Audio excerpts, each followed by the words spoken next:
Good afternoon and hello. My name is Barbara Gertis, and I am one of the Assistant Directors in Curriculum and Instruction. I support all things elementary social studies. Joining us to talk about instruction are Alicia Alvarez Calderon, Senior Director of Bilingual ESL, and Jaime Leal Sotelo, Assistant Director for Elementary Bilingual ESL. As we begin this session, please keep in mind the 4 questions of the PLC that will drive your instructional decisions. What do we want students to learn? How will we know if they have learned it? What will we do if they don't learn it? And what will we do if they already know it? So let's start with this quote. Learning is a process, not an event. Take a minute to think about this quote and what it means to you. Pause the video to share and discuss the quote with your team. Come back in about 5 minutes. From your discussion, you probably determined that students learn in increments and steps, moving from simple recognition through comprehension and analysis, ending with synthesis and transfer of learning to new situations. Learning is not driven by one activity after another, but it is a progression through content and skills. The work around planning and assessment should result in instruction that leads students through this process. The actions your grade level team have made while planning with the curriculum and questions you addressed using data from the assessments should guide your instructional plan. This is what makes your work as a teacher visible. Your regular team planning, or team PLCs, is where you will assess your instruction for impact. Talking together about the impact your instruction had on your students will drive your next instructional steps. So what will instruction look like in our virtual setting? All grades will receive a blend of synchronous and asynchronous learning, with synchronous lessons being recorded so students can access that learning at any time.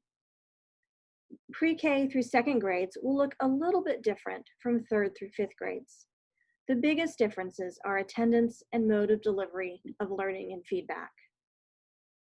Pre-K through 2nd grade feedback will be through Seesaw, while 3rd through 5th will use Google Classroom. Or Seesaw. So what will virtual learning look like in your classrooms? We have 2 different ways, as we have explained before, synchronous and asynchronous. When we talk about synchronous instruction, it's, again, live and real-time learning, and it will be done through Zoom. Asynchronous, which is more of a self-paced learning, where you assign certain assignments to students, will be done through Seesaw or Google Classroom.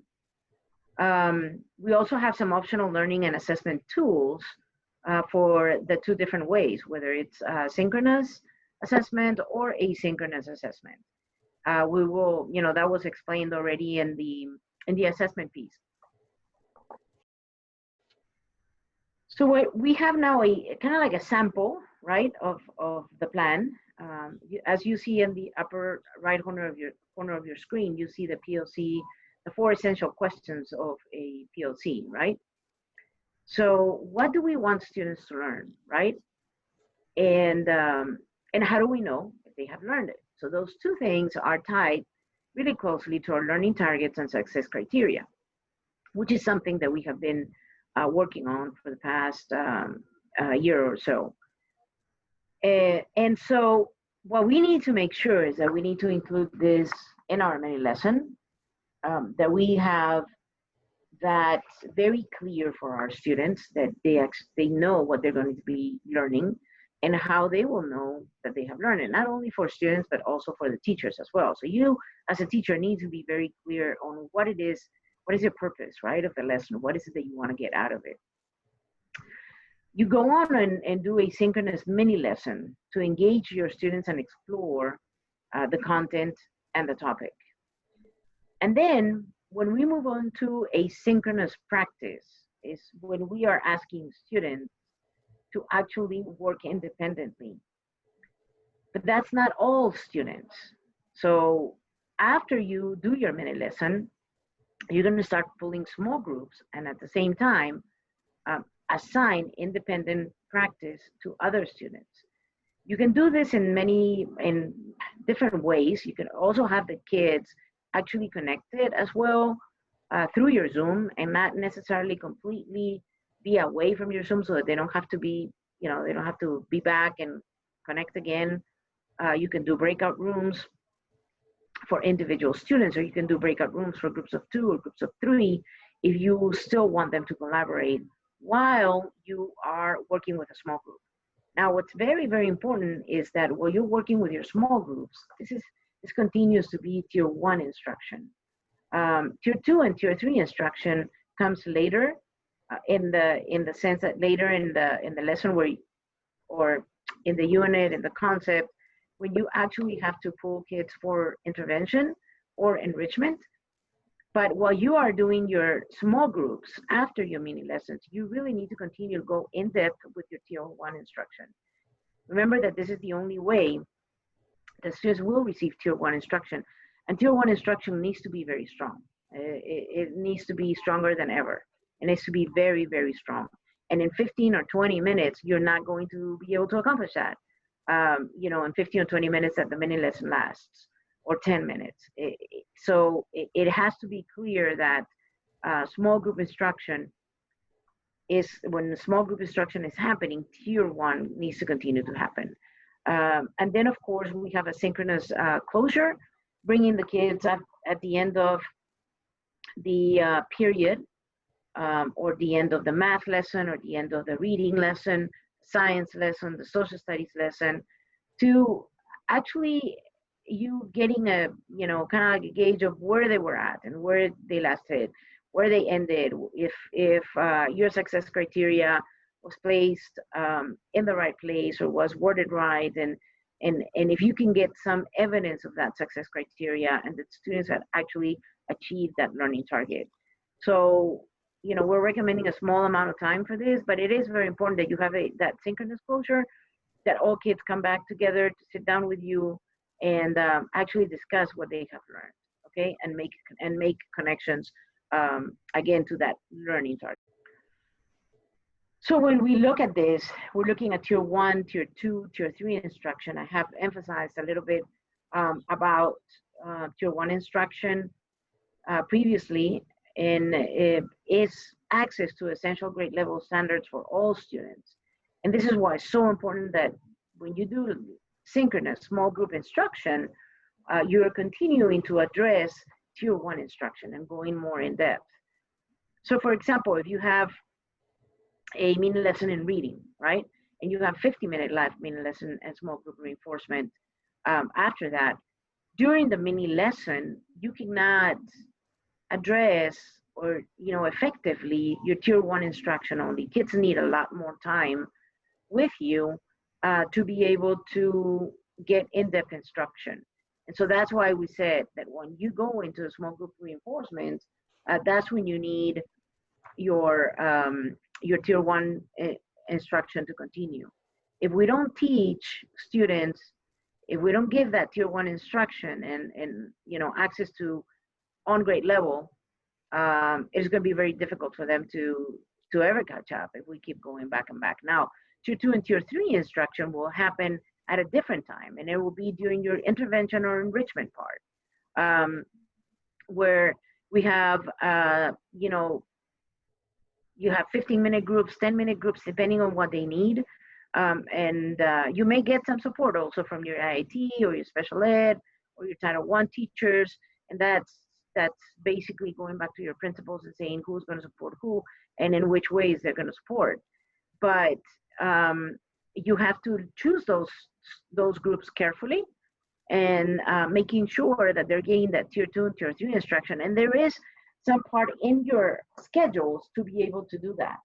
So again, I cannot emphasize enough that tier 1 instruction goes on in your mini lesson and then in your small group support after your tier 1 or your mini lesson instruction. We are suggesting a 3-part instruction process. In this case, you're gonna be doing a mini lesson, is synchronous, where you are face-to-face with students. And we are suggesting a range of 10 to 20 minutes with students where you are using tier 1 material. In this part, in the mini lesson 2, you're gonna be as introduction in the mini lesson, you can use an engage or a hook. It could be a visual, it could be a question, it could be a quote. This is only to activate background knowledge from students, and then you can go deeper into the content or skills that you are teaching. And also make sure you always look for understanding, which is a formative assessment. It could be very, you can tell the students to give you a thumbs up if they understood or not. Okay, then after you have these 10 to 20 minutes in the middle lesson, you can go and take another 10, 20 minutes to go into small group or independent practice. While you're having your 3 or 4 or 5 students during your small group, there's gonna be the other part of the group doing independent practice. So also, you want to make sure while you are doing your small group, checking for understanding and doing formative assessments all the way until you finish those small groups. After you finish your small groups, you can also bring back those students as a whole group and then have 5 minutes of share and learning together and make a closure of the lesson.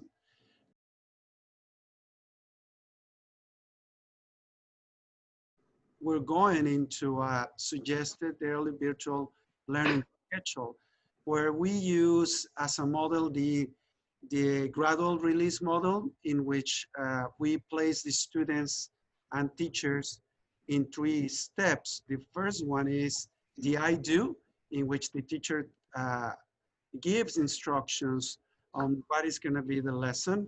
And you can see on this lesson plan, we give suggestions on what this teacher is doing in this part and what the students are doing in this part. And then it comes the 10, 15 minutes of we do together. What is it teacher is doing? What is the student doing?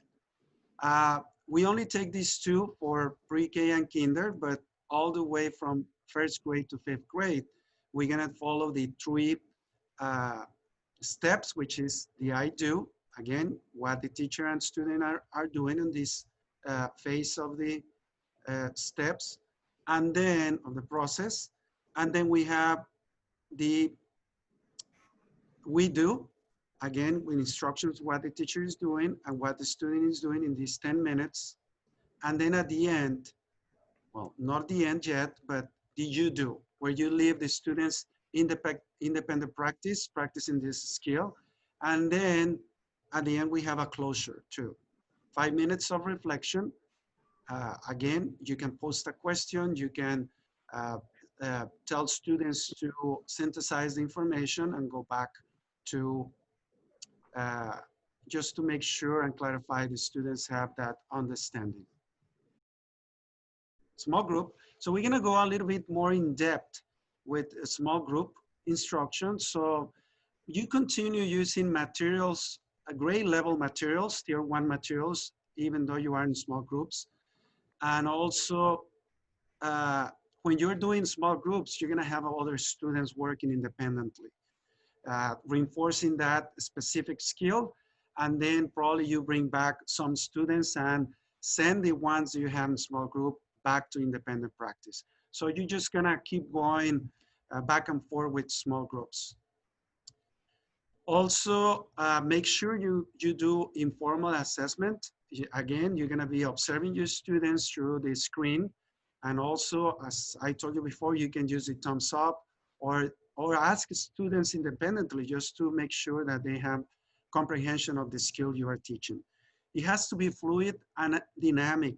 So it has to flow and keep students engaged on whatever we're teaching. The number of students you're gonna have in a small group, you decide about that, and it has to depend on what are the skill you're teaching, what are the learning target and the success criteria you're trying to achieve with this small group. And also, I guess the most important part is that all students should be in small group during the week. Maybe you are taking this group 2 or 3 times during the week, but make sure that every student is able to be in a small group. I wanted to talk to you about linguistic accommodations too. We always have this perception that linguistic accommodations are only for English learners, but they're good for everybody. It doesn't hurt to provide vocabulary to everybody in the classroom, even though they're not ELs. But this is a special support for everybody in the classroom. So I'm not gonna talk to you about this, each one of the list in the checklist, but I'm gonna give you some highlights of these specific lessons or specific linguistic accommodations that you should be incorporating or making available during your lessons. So always try to provide vocabulary banks, provide visuals, sentence stems, graphic organizers, and if you have ELs, just place special attention in giving extended time. They need more extended time for them to process the information and give you an answer about this. So if you get this specific presentation, you can click in linguistic accommodations on the title over here, and you're gonna get the linguistic accommodation list. And you can even, when you are practicing or you are doing the lessons, you can go ahead and check in each one of the linguistic accommodations examples we're giving you here, and how many of those linguistic accommodations you are covering. So one of the questions is how are we going to be providing these linguistic accommodations where we are in a virtual environment? So one of these, we have here Luis presenting one of lesson. So if you don't know any Spanish at all, so we provide for you, for example, when Luis was providing this lesson, she was providing a visual. You can see a picture of the visual right there. El Sol, los asteroides, planetas. So we can provide this for students in English if you are doing this in English. We're providing also sentence stems, fragmentos de oración, and also a vocabulary bank. Is right there for students when you are making a question or you are asking the students to provide you with an answer. Go ahead and make available this slide for students in your screen. So they get supports whenever you are asking students to give you an answer about something you are teaching. Also, we have some teachers already working on their Bitmojis, and some of them already use them in their classrooms or in their virtual classrooms. This is very specific, and also students will be able to click in any part of the classroom. And for example, we have a handle chart on this specific Bitmoji classroom, and the student gives a click on that specific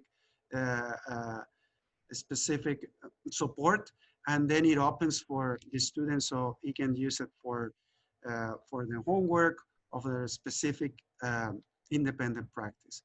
So just please keep in mind to use linguistic accommodations always when you are doing your planning lessons. Here is an example of how a traditional lesson might become a virtual lesson. For this example, the first learning in Unit 1 of 3rd grade social studies is used. Each thumbnail is a link to the curriculum document pictured. Open each one.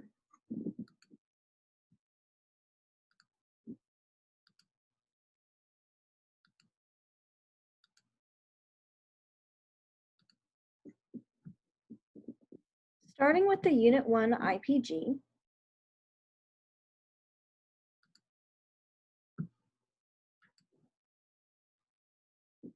you can see there is one power standard, 3.9a, and several supporting standards, and skills standards.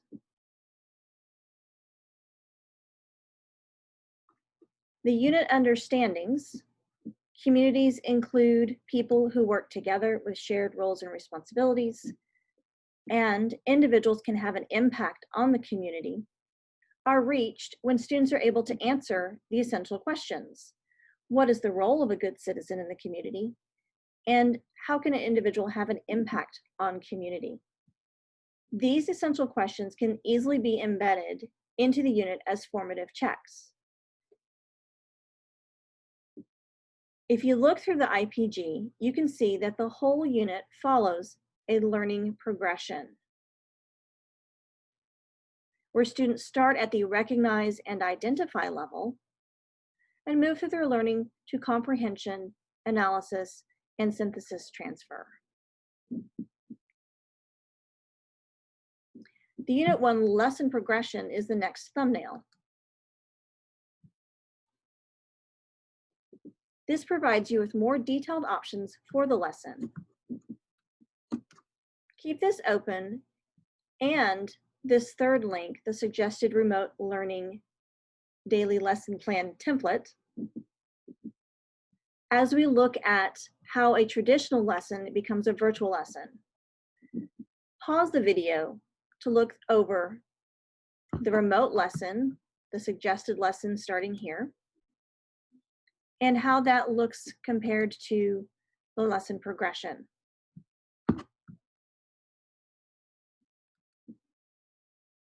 So now let's give it a try. You have your flashback, flash forward process. You have your unpacking. You have the curriculum documents we've just opened and the suggested template. Let's begin the process. First thing to do to put the pieces together to plan out your daily lessons is to start with the learning progression and the unpacked standards that you developed earlier. You created a path to learning for your students, but now we need to turn that progression into daily lessons. Break up the progression into daily lesson chunks. Some questions to consider when doing this are, what can you reasonably deliver to your students in the synchronous time frame? What practice or enrichment will students need to do in the asynchronous time of the lesson? The link on this step takes you to a classroom in our district that has engaged in synchronous and asynchronous learning. Take some time to view some short segments together and talk about what you see and hear in each part of the lesson.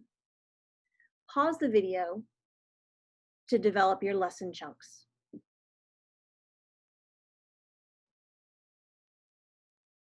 Once you've divided the unit learning progression into daily chunks, determine what the daily lesson target will be for each lesson.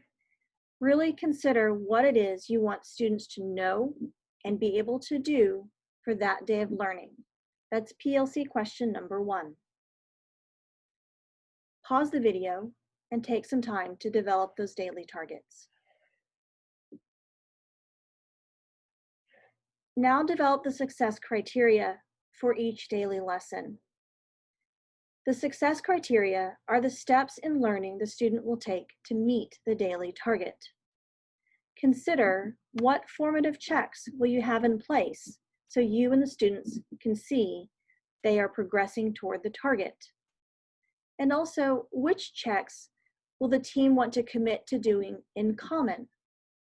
The data from the common formative assessments can drive team PLC conversations about the impact the instruction is having on student learning. Pause the video and take some time to plan out your criteria.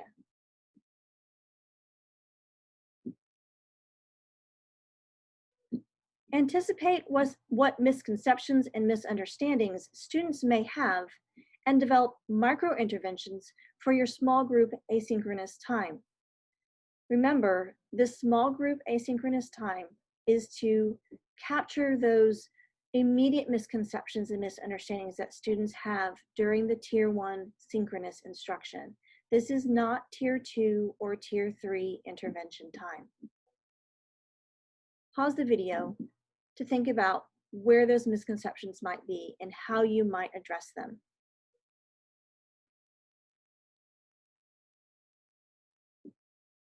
When you have completed a learning plan, submit your plan to the grade level subject folder in the drive linked here.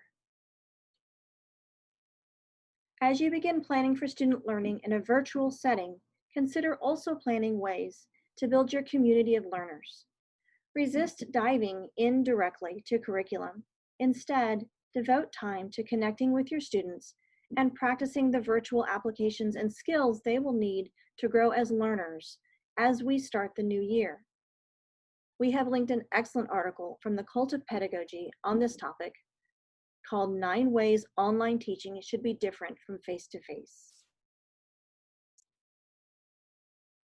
Thank you for your time today.